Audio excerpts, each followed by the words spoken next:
गुरुग्राम में सोमवार को सैकड़ों कांग्रेसी नेताओं और कार्यकर्ताओं ने एकजुट होकर केंद्र सरकार द्वारा लागू की जा रही अग्निपथ योजना के विरोध में लघु सचिवालय के सामने सत्याग्रह आंदोलन किया। इस आंदोलन में मुख्य रूप से कांग्रेस के पूर्व मंत्री सुखबीर कटारिया, सुशील भारद्वाज, पंकज डाबर, निशित कटारिया, जिला अध्यक्ष यूथ कांग्रेस सुनीता सहरावत, निर्मला यादव, जिला अध्यक्ष महिला कांग्रेस कर्नल जेएस भारद्वाज, कुलदीप कटारिया, सतीश कटारिया, प्रदीप कटारिया, सूबे सिंह यादव, भरत मदान, कुलदीप कटारिया, हैप्पी कटारिया समेत अन्य नेतागण मौजूद रहे। इस आंदोलन में कांग्रेस ने साफ किया कि केंद्र सरकार द्वारा लागू की जा रही यह योजना युवाओं के भविष्य के साथ बहुत बड़ा खिलवाड़ है। पूर्व मंत्री सुखबीर सिंह कटारिया ने कहा कि इस योजना से युवाओं का भविष्य खराब हो सकता है। इसके लिए उनकी मांग है कि केंद्र सरकार योजना लागू करनी चाहती है तो अच्छी बात है, लेकिन योजना में बदलाव करें। सेना में भर्ती होने वाले अन्य जवानों की तरह अग्निपथ योजना में भी वही लाभ युवाओं को दिया जाना चाहिए। पूर्व मंत्री ने कहा कि कांग्रेस के 70 साल के कार्यकाल में एक भी भर्ती ऐसी नहीं आई है जिसमें सरकार 4 साल या 5 साल के कार्यकाल की योजना लेकर आई हो। यह पहली सरकार है जो युवाओं के भविष्य के साथ खिलवाड़ करते हुए भर्ती में मात्र 4 साल की नौकरी देने की बात कर रही है। जो युवा 4 साल इस योजना में शामिल होकर नौकरी करेंगे, वह युवा 4 साल बाद क्या करेंगे? श्री कटारिया ने कहा कि यह सरकार सिर्फ और सिर्फ झूठ बोल रही है। सही बात तो यह है कि रोजगार देने के नाम पर इस सरकार के पास कुछ भी नहीं है। यह सरकार सिर्फ युवाओं से पकौड़े तलवाने का काम कराना चाहती है। केंद्र सरकार जब तक इस योजना में बदलाव नहीं करती, तब तक कांग्रेस का प्रदर्शन इसी तरह से जारी रहेगा। वहीं कार्यक्रम में मौजूद कांग्रेसी नेता पंकज डाबर और युवा जिला अध्यक्ष निशित कटारिया ने कहा कि इस सरकार में बेरोजगारी चरम पर है। हालात यह है कि हर विभाग में लाखों पद खाली पड़े हैं, लेकिन युवाओं की भर्तियां नहीं की जा रही हैं। प्राइवेट सेक्टर में भी युवाओं को रोजगार नहीं मिल रहा है।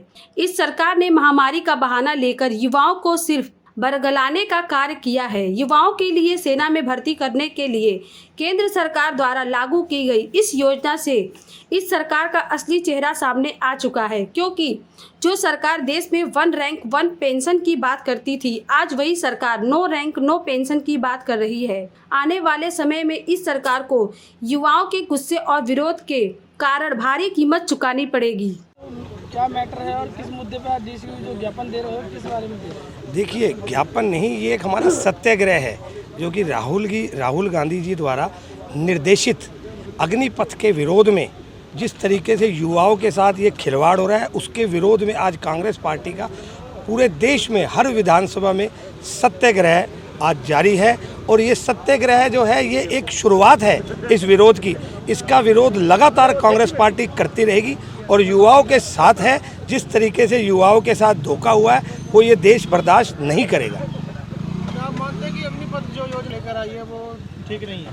देखिए, ठीक ही नहीं, सरासर गलत है।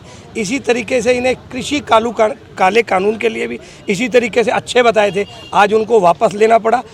इसी तरह युवाओं के विरोध में आके इस जो इन्होंने ये योजना बनाई है, इसको भी वापस लेने का काम सरकार को करना पड़ेगा। सरकार योजना लागू करने के बाद इस तरीके से थोपती है, पहले कोई सलाह मशवरा नहीं करती। युवाओं के साथ ये खिलवाड़ है। आज देखिए कि विदेशों में युवाओं, आज हमारे यहाँ के जो युवा हैं उनको क्रेज़ बढ़ गया है विदेशों में जाने का, क्योंकि इस सरकार की नाकामी है जो इनको रोज़गार देने में असमर्थ है और युवाओं के साथ ही ये खिलवाड़ कर रही है सरकार। केंद्र सरकार का कहना है कि जो देखिए, केंद्र सरकार ने अभी तक जो भी फैसले करे उसके क्या फ़ायदे हुए? नोटबंदी करी, जीएसटी करी, काले कानून वापस लिए, अब ये भी तो उनका काम है लोगों को बरगलाना। ये जुमलेबाजों की सरकार है, इनका काम है लोगों को ठगना और लोगों को मूर्ख बनाना। लेकिन अब इस देश की जनता जागरूक हो चुकी है। कांग्रेस के साथ कंधे से कंधा मिलाकर यहाँ का युवा खड़ा है और इस योजना का पुरजोर हम विरोध करते हैं। पिछले 1 महीने से लगातार केंद्रीय नेतृत्व और राज्य के जो तमाम नेता हैं गुड़गांव में डेरा जमाए हुए हैं, तो उसको लेकर क्या कहना चाहोगे? देखिए, आप बीजेपी के नेताओं की अगर बात कर रहे हैं, वो तो 12 महीने यही है। 5 स्टार कैटेगरी का इन लोगों ने यहाँ पर आप देखिए कार्यालय बना लिया और यहाँ की जनता एक अस्पताल के लिए तरस रही है। ये एक हमारे गुड़गांव का दुर्भाग्य है। मैं तो कहता हूँ कि यहाँ के जो विधायक हैं उनको इस्तीफा दे देना चाहिए अगर उनकी सरकार में नहीं चलती। एक सरकारी अस्पताल हम लोगों का अधिकार है, आज हमें उससे छीना जा रहा है और अपने 5 स्टार किस्म के यहाँ पर आप लोग आलीशान महलनुमा अपने रेस्ट हाउस बना रहे हैं और एक दफ्तर बनाने का काम कर रहे हैं। एक जनता के साथ धोखा है और जनता इसका मुंह तोड़ जवाब देगी। बस।